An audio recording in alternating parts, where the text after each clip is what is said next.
The beeping, Christ, the relentless, metronome beeping of the heart monitor was the only constant in this sterile purgatory. It drilled into my skull. A mocking counterpoint to the absolute stillness was forcing upon my own body. Outside my eyelids feigning the unfocused slackness of deep unconsciousness was the battlefield. My battlefield. And the combatants. My own damned blood. They called it a coma. A massive stroke. They whispered, voices thick with faux concern, when they thought I couldn't hear. If only they knew. The stroke was real enough, a lightning bolt of pain that dropped me in my study, amidst the smell of old paper and pipe tobacco. But the coma, that was my choice. My grand, desperate, infuriatingly necessary con. Let them think the lights were out. The pilot extinguished. It gave me the best damn seat in the house to watch the vultures descend. It started subtly, a week in. Whispers near the door, just outside the range of the nurse's station. Life support. Costs a fortune. That was Derek, my eldest. Always had a calculator where his heart should be. His voice, a low rumble trying too hard to sound reasonable. Dad wouldn't want to be a burden. Hooked up like this. A sharp intake of breath. Sarah, my daughter, more emotional, but lately, that emotion seemed solely reserved for herself. Derek, he's our father. How can you even? Be practical, Sarah. Derek cut in. Look at him. Look at the machines. This isn't living. This is expensive waiting. And what about the business? The partners are asking questions.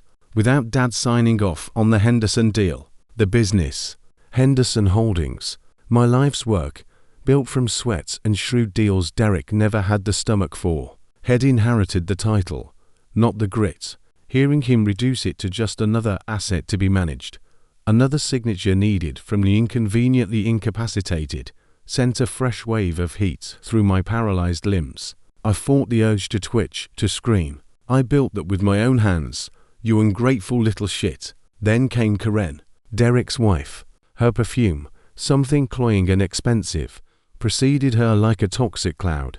She swept into the room, her voice a saccharine dagger. Darling, Sarah, please. This isn't helping Luke. She paused, the silence heavy with calculation. But Derek is right about the practicalities. We need to think about the estate. The house, for instance. That prime real estate. Maintaining it is a drain. And with Luke, like this, she let the implication hang, the unspoken forever vibrating in the air. Wouldn't it be kinder, saner, to consider liquidating? Simplify things for everyone. Kinder, saner.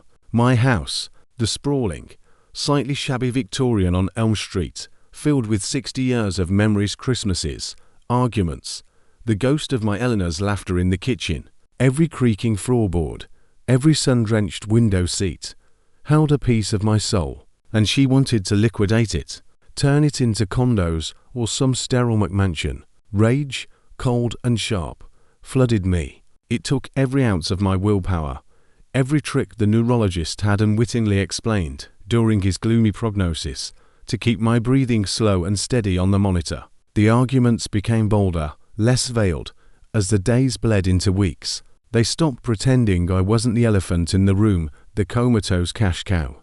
One afternoon, Derek brought his son, my grandson, Mark, a good kid, mostly, but easily led. Derek's voice was a conspiratorial murmur near the window, away from the door. Grandpa single quotes his collection. Mark, the vintage watches, the coins, real value there. You remember that Patek Philippe, the one he never let anyone touch, worth over $100,000, easy. When? After. We need to secure those first, before Sarah, or, God forbid, Emily gets any ideas. Emily, my youngest grandchild, barely 20, the only one whose voice, when she visited, didn't make me want to rip the IV out of my arm and throttle someone. She'd sit quietly, hold my limp hand, sometimes read aloud from a book she thought I might like, detective novels, my old favorites. Her presence was a small, cool balm on the burning fury inside me. Hearing Derek, already plotting to snatch my prized possessions, whispering greed into Mark's ear, using the word after like it was an appointment in his calendar. It was nauseating. Sarah wasn't idle either. She cornered Karen near the ensuite bathroom one evening. Their hushed voices carried clearly in the quiet room. Mom's single quote says jewelry. Karen, the emerald set. Dad promised it to me. It should have been mine years ago. I won't stand by while you try to squirrel everything away for Derek and Mark. Sarah, darling. Karen's voice oozed for sympathy. Promises made when someone is well. Circumstances change. That set is a significant asset. It needs to be part of the overall estate valuation. Fairness, you know. Fairness. Sarah's whisper turned into a hiss. You wouldn't know fairness if it bit your perfectly sculpted ass. You married Derek for his prospects, which were entirely Dad's prospects. Don't talk to me about fairness. The venom, the sheer, unadulterated venom dripping from my own daughter's lips, directed at her sister-in-law, yes, but rooted in the same poisonous soil. What's mine? What can I get? Eleanor would have been heartbroken. I felt a phantom pain, deep in my chest, that had nothing to do with the stroke. Then came the DNR. It arrived like a thunderclap on a clear day. Dr. Evans, his voice gentle but firm, explained it to them gathered around my bed. Derek, Sarah, Karen, a sullen Mark, and Emily, pale and wide-eyed. The do not resuscitate order. If my heart stopped, if I crashed, no heroics. Let nature take its course. The silence that followed was thick enough to choke on.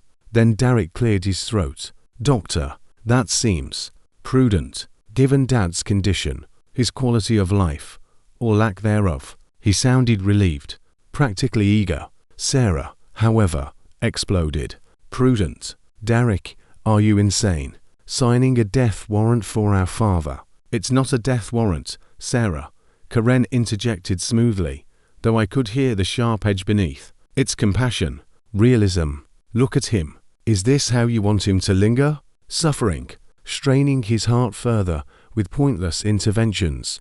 The doctor agrees it's the humane choice. She turned to Dr. Evans. Don't you, Dr. EDR? Evans shifted uncomfortably. It's a personal decision, often guided by the patient's previously expressed wishes or, failing that, the family's understanding of what they would want. Given the severity of Mr. Kavanaugh's neurological impairment and the low likelihood of meaningful recovery.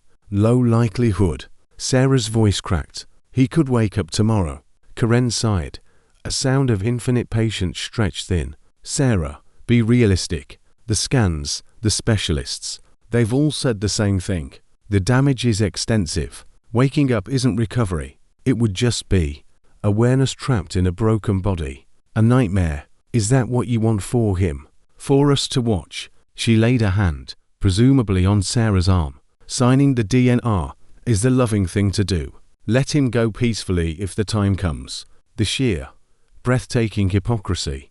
Karen, who couldn't wait to sell my house and fence my watches, talking about love and peace.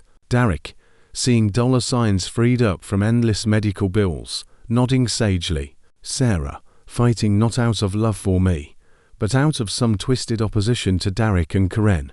Or maybe just the horror of finality. Emily spoke up, her voice small but clear. What would Grandpa want? Did he ever say? Another heavy silence.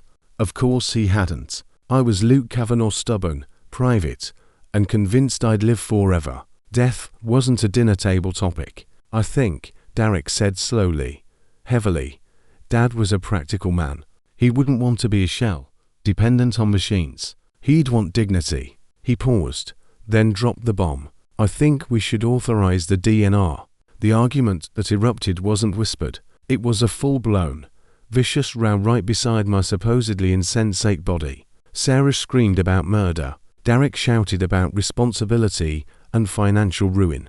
Karen coolly weaponized medical jargon and veiled accusations of Sarah's sentimentality in greed for a longer payout from the estate. Mark tried to calm things, sounding lost. Emily cried silently, her tears probably falling onto the sterile hospital sheet near my hand. Sign it. Go ahead. Sign the damn paper. The thought roared in my head, louder than their shouts. Sign away your right to call yourselves my children. Make it official. The rage wasn't hot anymore. It was cold, crystalline, focused, It forged a resolve harder than steel. They had shown me, in glorious, grotesque detail, exactly who they were. And I, lying here playing dead, knew exactly what I had to do. I had planned my revenge long before the stroke, a cynical hedge against the disappointments old age inevitably brings. Harold Jenkins, my lawyer since we were both brash young men chasing deals, held the instruments, updated yearly, locked in his vault, witnessed and notarized, a new will, and a power of attorney document granting Harold sweeping authority only in the event of my verified mental incapacity. Verified. Key word. Harold knew my mind was sharper than attack, coma, or no coma. Had visited twice since my collapse, ostensibly to check on me, but really to get my silent confirmation, a prearranged series of eyelid flutters only he knew to watch for. The paperwork was ready. He was just waiting for my signal. The final scene. The DNR argument raged for nearly an hour. Nurses came, tried to shush them, were ignored or dismissed with Karen's icy politeness. Finally, Derek, red-faced and trembling with a mix of anger and self-righteousness, snapped, "Enough. This is ridiculous. Dr. Evans, bring the form. I am the eldest son, and as next of kin, I will sign it." For Dad's sake. Sarah dissolved into furious sobs. Karen placed a hand on Derek's arm, a queen acknowledging her champion. Mark looked at the floor. Emily wiped her eyes, staring at me with such profound sadness it almost cracked my icy resolve. "Almost, Dr. Evans," looking profoundly uncomfortable, returned with the form on a clipboard. He spoke softly, explaining the implications again, but Derek wasn't listening. He took the pen offered. "Now. It has to be now." This was the hardest part. Moving. After weeks of absolute stillness, convincing my body to obey was like trying to start a frozen engine. I focused everything, every shred of anger, every ounce of betrayal-fueled energy on one finger, the index finger of my right hand, resting on the sheet beside my thigh. I willed it to twitch. Just a tiny spasm. It felt like moving a mountain. Sweat broke out on my real brow, beneath the carefully maintained slackness of my facial muscles. Nothing. Derek uncapped the pen. He leaned over the clipboard resting on the bedside table. My bedside table. He positioned the tip over the signature line. "Move, damn you."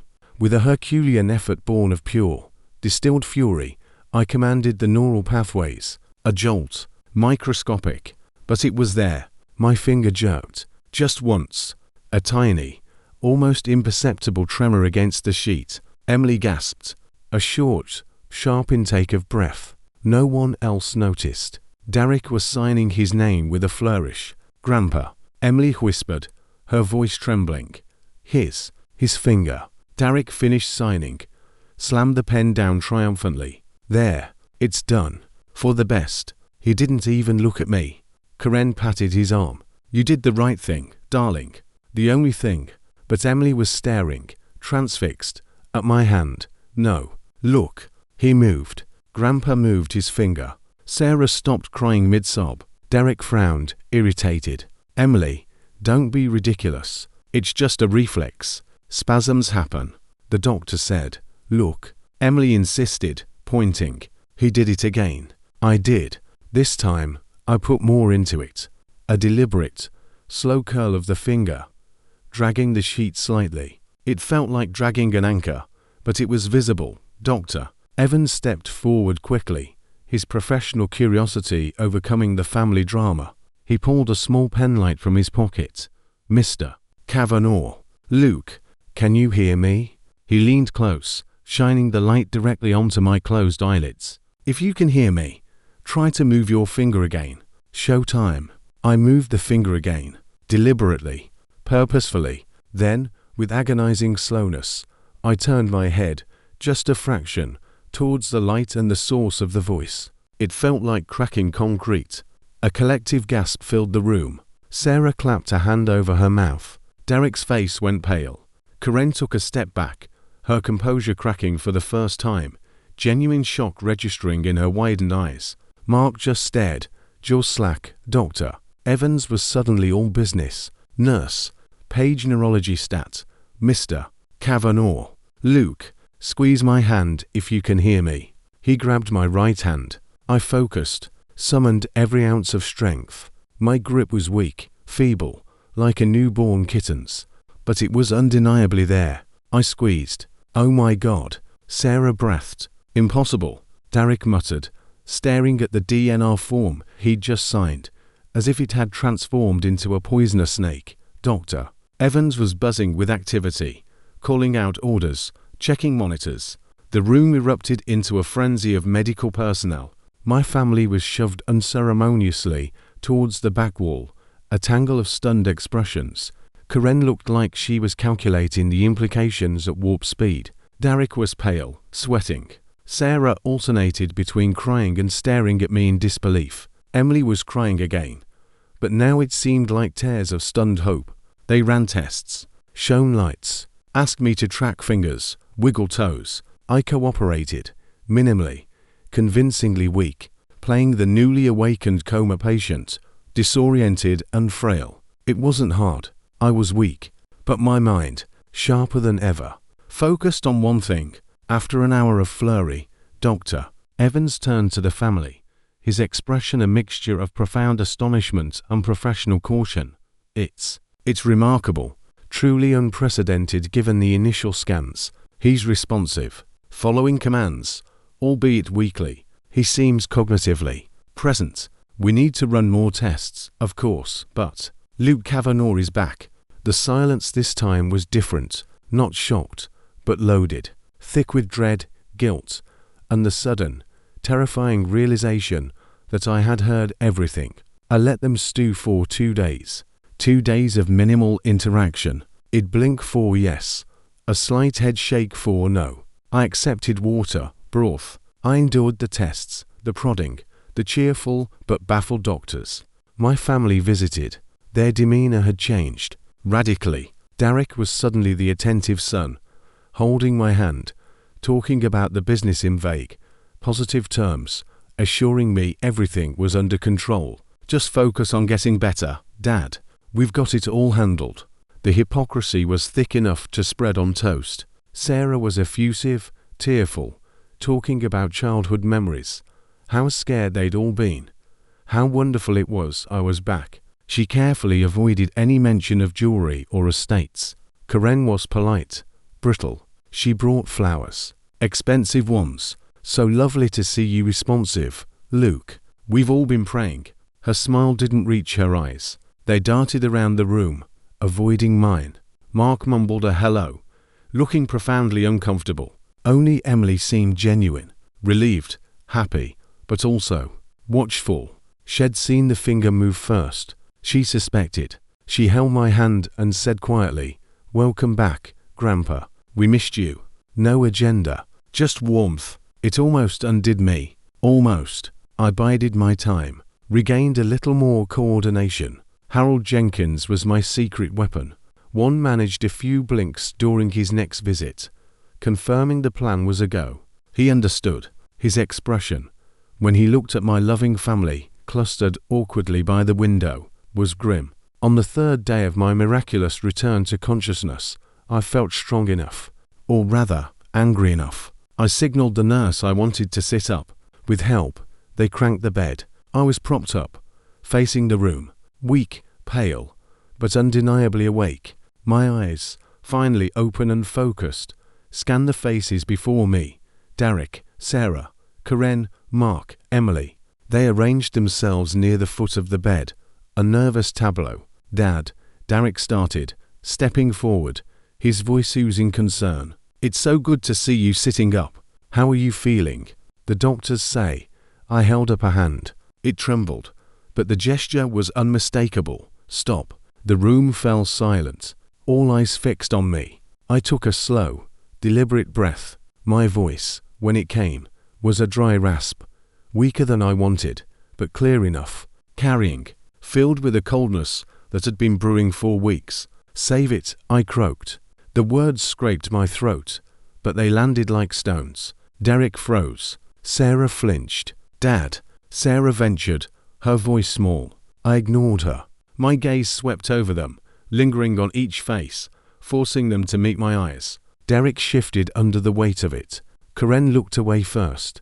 Mark stared at his shoes. Sarah's eyes filled with fresh tears. Emily just watched me, her expression unreadable. "You thought I was gone," I stated flatly. "Brain dead. A vegetable. Just meat on a bed, waiting for the plug to be pulled or signed away." My eyes flicked to the bedside table, where the DNR form, now obsolete and horrifying to them, still lay under some papers. Derek followed my gaze and visibly paled. "Dad," Derek stammered. "The doctors, they said, the prognosis was—" "I know what they said," I interrupted, my voice gaining a sliver of strength fueled by pure contempt. "I heard them, just like I heard you." A collective intake of breath. Karen went rigid. Sarah made a small, choke sound. "I heard every single word," I continued, spacing the words, letting them sink in like nails. "Every whisper, every argument, every greedy, self-serving, heartless syllable." My gaze pinned Derek. "The business, the Henderson deal, needing my signature, an inconvenience." Derek flinched as if struck. I turned to Karen. "The house, a drain, needing to be liquidated. My home." Her carefully constructed mask slipped, revealing raw panic. I looked at Sarah. "Mom's emeralds. You're right. The screaming match over baubles while your father lay dying." Sarah burst into noisy sobs, burying her face in her hands. Mark looked like he wanted to vanish into the floor. "And the DNR," I whispered, the cold fury making the word sharp. "The pious resistance. Derek, signing my death warrant while calling it compassion. Karen, calling it love. Sarah, screaming murder not out of love for me, but out of spite for them." I let the disgust hang in the air, thick and suffocating.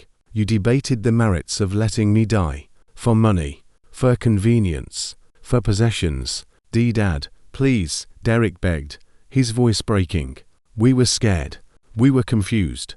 The doctors—" "Don't," I snarled, the sound startlingly loud in the quiet room. "Don't insult my intelligence, or the intelligence of everyone in this room. You showed me exactly who you are. Vultures, circling a carcass you thought was ready." I paused, letting the full weight of their exposure crush them. The only sounds were Sarah's muffled sobs and the relentless beeping of the monitor, now sounding like a grim countdown. "You want to know about the money?" I rasped. "The house, the watches, the emeralds." I leaned forward slightly, the effort immense, my eyes burning into them. "You can stop worrying, stop plotting, stop fighting over scraps." I took another breath, summoning the finality I'd rehearsed in the dark prison of my own stillness. "Harold Jenkins," I stated clearly, "my lawyer, has been instructed. He has the paperwork, signed, sealed, and utterly irrevocable." I looked at Derek, then Sarah, then Karen, finally Mark. "None of you, not one single goddamn one of you, except Emily." I paused, my gaze softening infinitesimally as it touched her tear-streaked face before hardening again. "Gets a single cent. Not the business, not the house, not a stick of furniture, not one tarnished dime." The pronouncement landed with the force of a demolition ball. Derek staggered back a step, his face ashen, mouth working soundlessly. Sarah's sobs turned into a wail of despair. Karen made a strangled noise, her hand flying to her throat, her eyes wide with utter horror, not grief for me, but terror for her lost future. Mark looked stunned, blinking rapidly. "You," Derek finally choked out, pointing a shaking finger at me. "You can't. That's monstrous." I actually managed a dry, humorless chuckle. It hurt. Monstrous. Compared to debating whether to let your father die for the sake of your inheritance. I think not. My voice dropped back to a rasp, but it was deadly calm. "The will is changed. Everything. The house goes to the Historical Society. Eleanor would have liked that. The business, sold. The proceeds, along with all other liquid assets." I looked at Emily, who was staring at me, eyes wide with shock. "Go into a trust. For Emily. For her education, her future. She's the only one who came here without a price tag in her eyes. The only one who saw me, not my wallet." Emily gasped, fresh tears welling. "Grandpa." "The rest," I continued, cutting off Derek's sputtering protests. The watches, the coins, the emeralds. Auctioned. Every penny going to the City Children's Hospital. Seems fitting, considering. I let my gaze sweep over the devastated faces of my son, daughter, daughter-in-law, and grandson. Consider yourselves disinherited, completely and utterly. You are no longer my beneficiaries. You are no longer my concern. The silence that followed was absolute, profound. The heart monitor beeped, absurdly cheerful in the face of the nuclear devastation I'd just unleashed. Derek looked like he might vomit. Sarah was hyperventilating. Karen was deathly pale, her eyes darting around as if looking for an escape, a loophole that didn't exist. Mark just looked broken. I want you all to leave, I stated, my voice suddenly exhausted, the adrenaline draining away, leaving me trembling and weak. Now. And don't come back. Dad, Derek whispered, a broken plea. Now. The word erupted from me with a force that surprised even me, raw and ragged. It echoed in the room. They flinched. They moved, slowly, shuffling. Shells of the arrogant, entitled people they'd been just minutes before. Derek couldn't meet my eyes. Sarah was practically carried out by a stunned-looking Mark. Karen paused at the door, casting one last, venomous look back not at me, but at Emily, pure, undiluted hatred. Then she was gone. The door clicked shut behind them. The sudden quiet was overwhelming. Only the beeping remained. And Emily, standing frozen near the window, tears streaming silently down her face, confusion and shock warring with something else. Pity. Understanding. I slumped back against the pillows, utterly spent. The rage, the cold fury that had sustained me, evaporated, leaving behind a vast, hollow emptiness. And pain. Real, physical pain from the effort, but also a deeper, older ache, the final severing of bonds I'd once, foolishly, thought unbreakable. Emily moved then, hesitantly at first, then faster. She crossed the room and took my trembling hand in both of hers. Her touch was warm, grounding. She didn't speak, didn't offer platitudes or ask questions. She just held my hand, her tears dripping onto the back of my wrinkled skin. I closed my eyes, not playing dead anymore, just weary, bone-deep weary. The beeping of the monitor was still there, but it felt different now, less like a taunt, more like a heartbeat, mine, still going. The revenge was complete, executed with chilling precision. It stripped them bare, exposed their rot to the cold light of day, and cut them off with surgical finality. It was everything I'd fantasized about in the darkness. So why did the victory taste like ashes?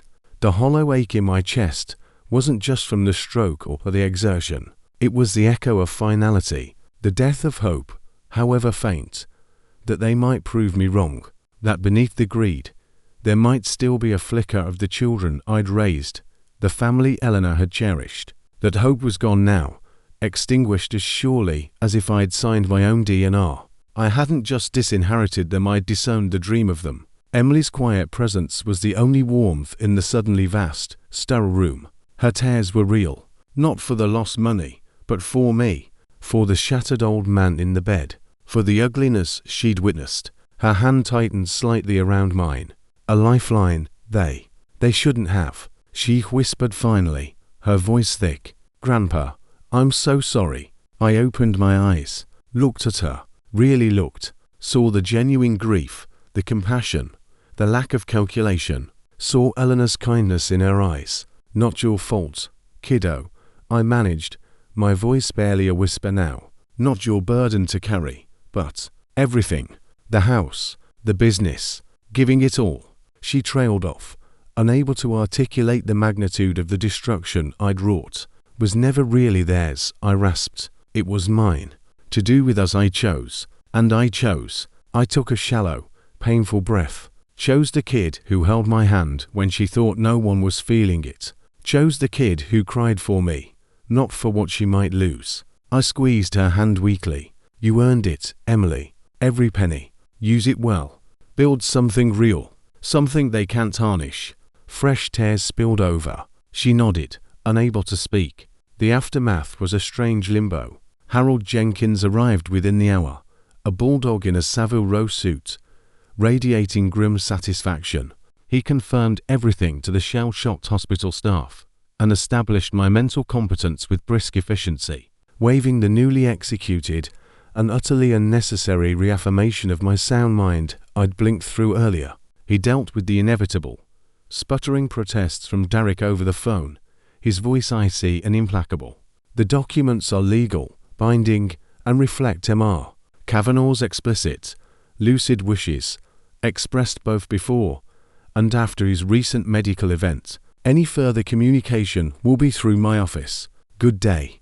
The hospital became a fortress. Security, discreetly arranged by Harold, ensured my disinherited family couldn't storm the gates. Flowers from Derek and Sarah arrived, grandiose displays of lilac and roses that reeked of desperation. I had the nurses remove them immediately. Karen sent nothing. Mark sent a clumsy, apologetic card that I didn't read. Emily came every day, a quiet, steady presence. We talked little. Sometimes she read, sometimes we just sat in silence. The shared understanding of the nuclear winter that had descended upon our family, hanging heavy in the air. Physically, recovery was slow, grueling. Weeks turned into months. The stroke had done real damage. My left side remained stubbornly weak. Speech therapy was a frustrating battle, but the fire inside, the cold fury that had fueled the Coma and the disinheritance, had banked. It wasn't gone. The memory of their betrayal was a permanent scar, but it wasn't consuming me anymore. The act of revenge, the final, decisive cut, had released some of the poison. I moved into a high-end assisted living facility, paid for from the trust Harold managed for Emily. It wasn't home. Nothing would ever replace Elm Street, but it was comfortable, secure, and blissfully free of vultures. The sale of the business and the house proceeded. Harold handled it all, a meticulous executioner of my final wishes. The Historical Society was overjoyed with the Victorian. I saw pictures of them starting restoration. It eased a small ache, knowing it wouldn't be bulldozed for condos. The auction of the collectibles made headlines. The Patek Philippe fetched a record price. All of it funneled to the children's hospital. Emily visited often. She brought news, carefully filtered. She was using the trust wisely, finishing her degree in environmental science, talking about working with conservation groups. She never mentioned Derek, Sarah, or Karen unless I asked, and I rarely did. They were ghosts. Once, about a year after the disinheritance, Harold visited with an update. Derek, he said, sipping the expensive scotch I kept for him, is struggling. The Henderson deal fell through without your signature, as you predicted. The partners eased him out, not gently. He and Karen are living off her dwindling inheritance, downsized significantly. Sarah, he sighed, bitter, blames everyone, especially Karen and Emily. Made some poor investments trying to recoup. Mark is trying to distance himself, working overseas. I listened, sipping my water. There was no satisfaction in it, no schadenfreude, just a dull confirmation. They had defined themselves by what they could take, and when that was removed, they had nothing of substance left to stand on. Their punishment was simply living with the consequences of their own nature. It was its own kind of life sentence. And Emily, I asked, the only name that mattered. Harold smiled, a genuine one. Thriving. Luke. Truly. Smart. Grounded. She asks about you constantly. Worries. He paused. She carries guilt, you know, for being the one who. I know, I said quietly. Tell her the only guilt lies with those who earned it. She's my redemption, Harold. The only good thing to come out of that whole damn mess. Spring turned to summer, then faded into fall. The leaves outside my window blazed with color, then fell. My body was frailer, the limitations more pronounced, the stroke's legacy. But my mind remained clear, haunted, sometimes, by the echoes of those hospital room arguments, by Eleanor's disappointed ghost, but clear. Emily came one crisp October afternoon. She looked vibrant, a scarf the color of autumn leaves around her neck. She held my hand as we looked out at the garden. It's done, Grandpa, she said softly. the final distributions, the children's hospital wing, they're naming it after you and Grandma, the Eleanor and Luke Kavanaugh pediatric wing. A lump formed in my throat. Eleanor, she would have loved that, loved knowing something good, something lasting, came from the wreckage. I squeezed Emily's hand. Good, I managed. That's good. We sat in comfortable silence for a while. The anger was a distant memory now. The betrayal, while still a fact, had lost its sharp sting. In its place was a quiet acceptance and gratitude for Emily, for Harold, for the clean, quiet end I had engineered. Are you ever lonely, Grandpa? Emily asked hesitantly. I thought about it. The absence of family gatherings, the empty chair where Eleanor should be, the silence where the arguments of my children once raged. Sometimes, I admitted, but lonely is better than being surrounded by people who see you as a meal ticket. Lonely is peaceful, Emily. After the noise, the peace is a gift. She leaned her head against my shoulder, a gesture so reminiscent of her childhood, it brought fresh tears to my eyes. I'm here, she whispered. I know, kiddo, I rasped, patting her hand. I know. The winter sun was weak, but warm through the window. The revenge was complete. The accounts were settled. The vultures were banished. All that remained was the quiet, the peace, and the enduring presence of the one grandchild who saw the man, not the money. It wasn't the ending I'd envisioned decades ago, surrounded by family, but it was my ending, on my terms.